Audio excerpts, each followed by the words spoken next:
Up next on Inspiring Beauty and Believers. Identify and figure out who you are without somebody else making you feel bad. And if they can't respect your boundaries, then you have to learn how to disassociate with yourself. You can love people from afar. You don't have to let them into your inner circle and allow them to dictate who you need to be in their life.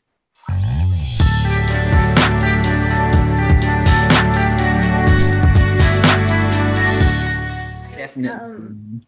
I think that is such a tremendous thing that people don't think about, like how codependency can easily turn into that, or be allowed to turn into that emotional abuse, because sometimes people prey on the fixers. Like, I know in my own personal experience, going through relationships like that and being told, well, if you were doing better at this, then I wouldn't have this issue. If you were doing better at this, and then so then I'm looking at myself like, well, I need to be better so I can make them better. And it's just, it continues with this cycle until you finally get to that place, or at least for me, I hope everybody else gets to that place where I was like, there is nothing I can do to change me that's going to make this person be better. And it's coming to that realization that you can't make somebody change if they don't want to change. Like, you are not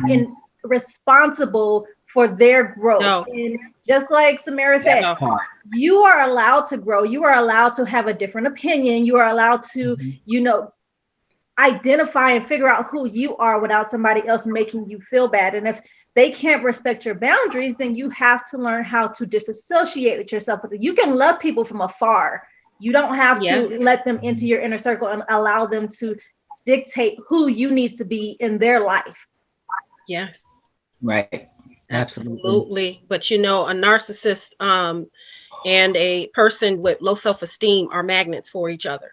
They sure are. That's terrible. Gosh, you're right. One depends on the other. Oof. Talk about toxic. It's interesting that you say that, because a lot of people don't feel like they have low self-esteem because they feel like, well, I have it all together on the outside. And I can attest to this as myself. I would have never thought that's the shake it soda can. Exactly. I would have never thought, like, I was like, no, because I love me, so I don't have low self-esteem issues. But there's deeper layers and levels to stuff that you don't recognize. And just because you look good, you can, your hair is done, your face is done, your nails is done, you make good money, you're educated, all those different things, those accomplishments we have to say, look what I did, I'm good, does not mean that you don't have low self-esteem still. I'll let y'all discuss that. I'm my identity is not so much of what I do. That's just the cover. So we got to dig deeper. You talked about those layers, earlier. We have to peel back the layers. The center of those layers is not what I do. So we have to discover, who am I? And it's not based off of, or shouldn't be, I should say, based off of the expectations of others. Right. The devil is not a creator. He cannot create. I say that to say he uses the same tricks. He recycles the same tricks over and over again. But he those can. Same messages. Yep. And he can, because we keep buying into it every time. So it works. Exactly. He's like, oh. But that's up to us. I know how to get them. Exactly. Girl, yes. So I'm going to throw this part out there too, and then I'm going to let y'all get back to that. But one of the biggest things that I struggled with, which kept me away from, getting the healing that I needed for so long, was, if I go through this healing process, who will I be on the other side of this? I don't know that person. And that was terrifying, because I had built up this persona that I'm this strong, independent woman. I'm hardcore. Like, you can't mess with me. You can't break me. And if I go through this stuff to get back to healing this little girl that was broken, and now I'm trying to protect her, who am I going to be on that other side? Because I am about to be soft and let people just be running all over me. So I need to be hardcore. I'm going to cut you out in a minute and then pray for you, kind of type thing. So, I think that is a thing that scares most people about getting therapy, because it's like, I don't want to break down. I need to, I can't let people hard like that. Yeah. But who told you that you had to be hard? It goes back to that same question. Who told you you were naked? Who told you you were naked? And working in, the prisons and stuff like that over the years, that's what I see. People try to, they have this persona as if they're hard and nothing bothers them and all of that. But, I find that the hardest shells has the softest insides. Ooh-wee. Because it's vulnerability, right? This is what it comes down to, is vulnerability. And we can't be vulnerable unless we feel safe. And that goes back to, that's the basic of the basic. That's Maslow's hierarchy of need. If I can't feel safe, I can't go up the pyramid. If I don't feel safe, I can't do anything else. And feeling safe is beyond food, water, shelter. Right. And definitely. It's the emotional, that's psychological. Right. Yeah. And that goes back to attachment styles. That goes back to the inner child wounds. If I've never felt safe, and I tell my adult clients, what would you say to the little you? What is the little you inside the big you saying? The inner critic. Right. That's what I call that. Yep. How do you talk to this person? What do you need to tell this person? What age are you stuck at? In trauma work, people are stuck at the age 9 out of 10 times where the biggest trauma happened, right? And they haven't moved past it. Yeah. Especially in our community, because nobody can help me through that. You just deal with it. You strong enough, just figure it out. Nobody's gonna break me down. Just like she said, nobody's gonna do this. I got it. And you're like, time out. And what I tell people, think about when you're angry, because that's our first emotion, and we're never actually angry. We're always hurt. So anger is the manifestation of other feelings. Yeah. Right. That's the easy one to show is anger, but what's really hurt. And when you're angry, think about how you're reacting when you're angry. And that can 9 out of 10 times tell you what age you're stuck at, the way you react. So if your first defense is to walk out and slam doors, if your first defense is to go in the corner and cry. When did you learn that? Right. When did you learn that? How old are you? That's where. How old were you? Right. Right. And how come that's still a manifestation? And perfectionism too, just to throw that in there. People with low self-esteem tend to try to be perfectionists, because if I'm perfect, nothing's wrong with me. If I'm perfect, I'm good. You'll see past everything. Yep. Right. And that's a slippery slope too. Because it's so hard to keep up. It's hard to keep up. Anything other than who you are is hard work to keep up. And it shouldn't be that hard being you. Oh, okay. Hello. It shouldn't, but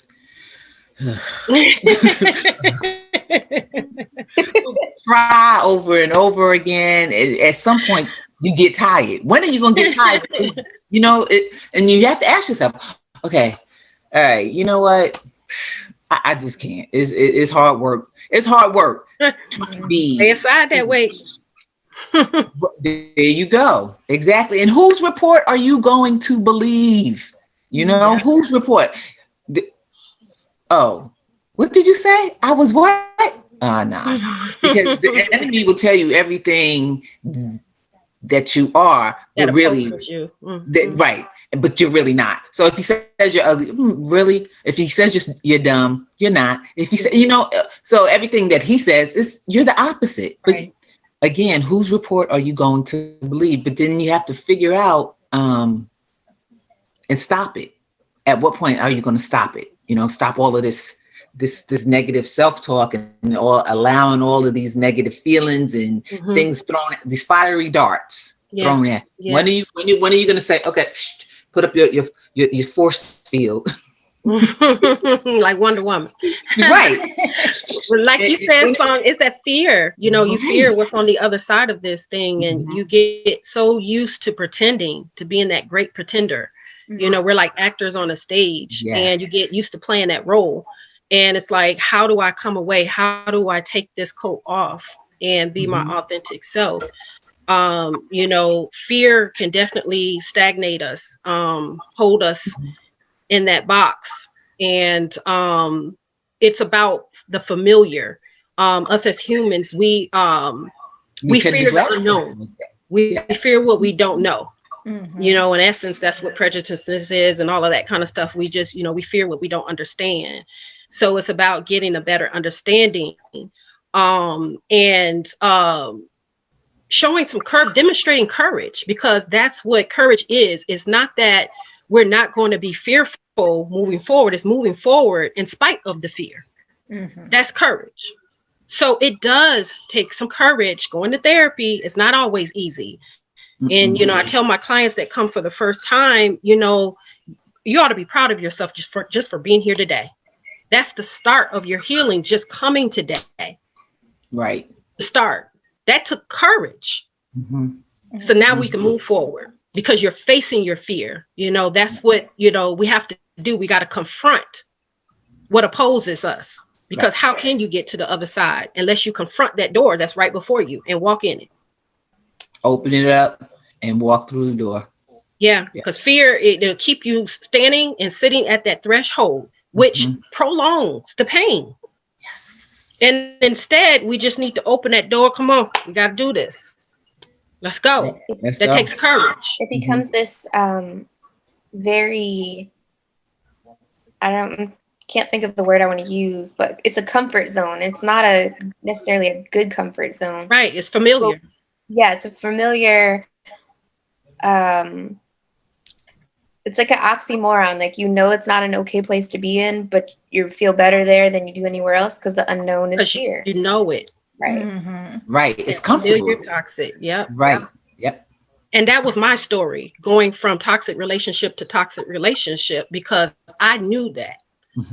Growing up in the hood in Chicago, you know, I knew toxic. If I didn't know, I grew up in Brooklyn. That's all we knew. You know, and so I went from one familiar to another familiar, not understanding who I was. And that was based off of my father not being in my life and rejecting me, even when I did seek him. Ooh, that's my story. So, you know, but it was familiar.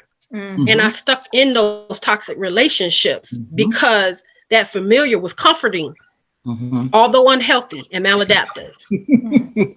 Right. Exactly. But that's all you knew. So yeah, I get it, because that's where I was. Yeah. I'm going to read this that I posted yesterday on Instagram. And so it says, we're going to talk about how being raised in a dysfunctional household causes you to choose horrible romantic partners, because I have time. Raised in a household where you were constantly emotionally neglected, most likely you turned into a people pleaser and attention seeker. People who are too nice to you and want to love you are actually a turnoff to you. They feel foreign to you and you immediately reject them.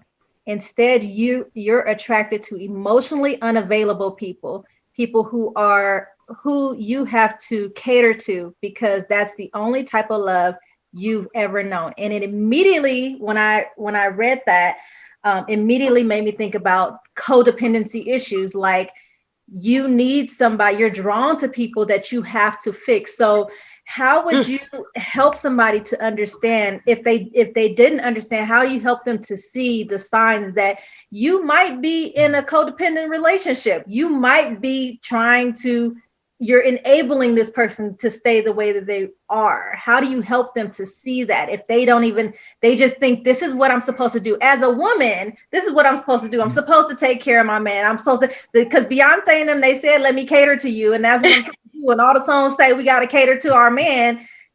Well, how do I differentiate the difference between catering and I'm enabling you to keep doing this because I'm trying to fix all the stuff that you messing up? Why you spending all the money? Why you doing all the things and on drugs and alcohol or whatever it is that you're doing? And I'm enabling that because I'm just running to your aid to fix this situation, but I'm calling it catering. Yeah. It's how it's affecting you. You really got to take a look at the outcomes. What are the outcomes? Because it's a matter of mathematics. What doesn't add to you subtracts from you, period. So is it subtracting your peace? Is it subtracting your health? Because you know what affects us mentally and emotionally affects us physically. We're mind, body, and spirit. Not just one, not just two, all three. So what affects one area definitely affects the other.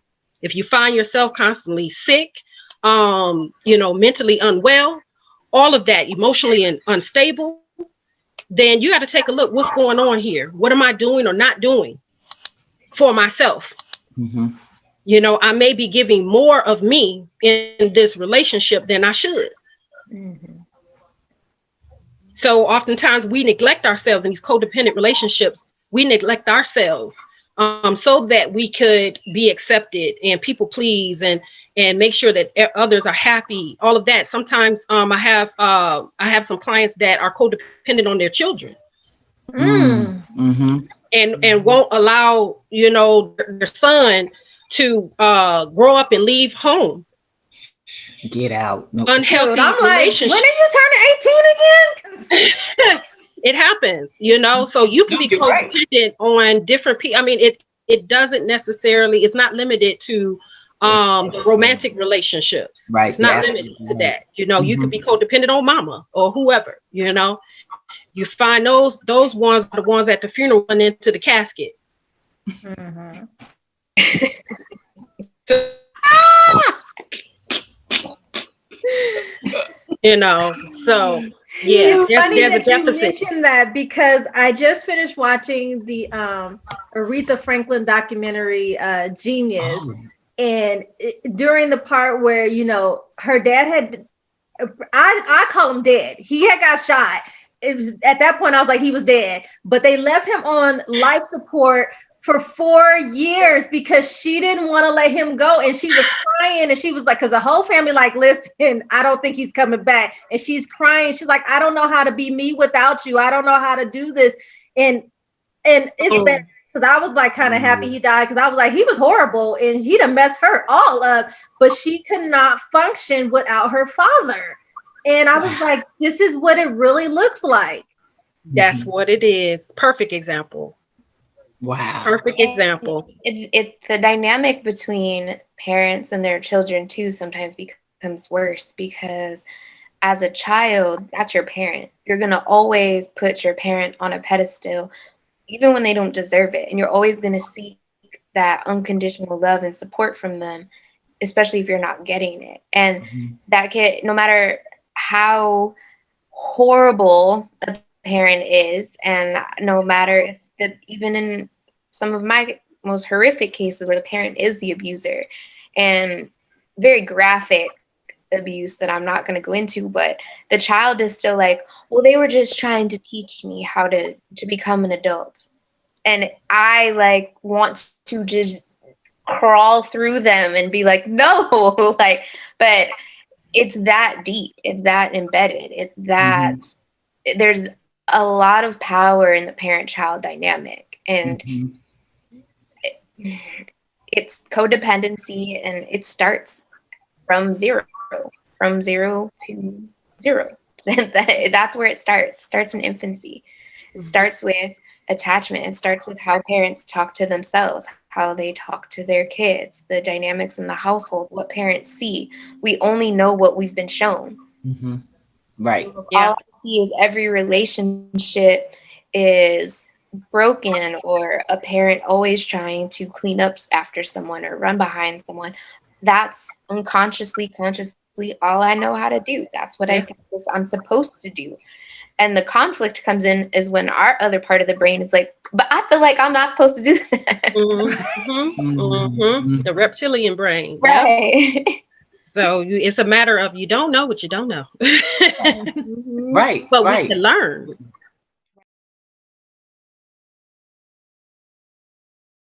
The litmus test is, how do you feel when you're around this person? Yeah. Do you feel warm and fuzzy? Or do you feel ooey, icky, and sticky and yucky? Like you need to take a bath. Like, ooh, exactly. Like, oh God. Or when you look at your phone starts ringing, you look at it and you're like, oh, Jesus. Ignore. Right. Don't want to do this. What doesn't add takes away. Exactly. So there are a lot of things that tell you, are you paying attention? There are a lot of those little red flags. Are you paying attention? Your gotta be phone, mindful. how you feel in your spirit, like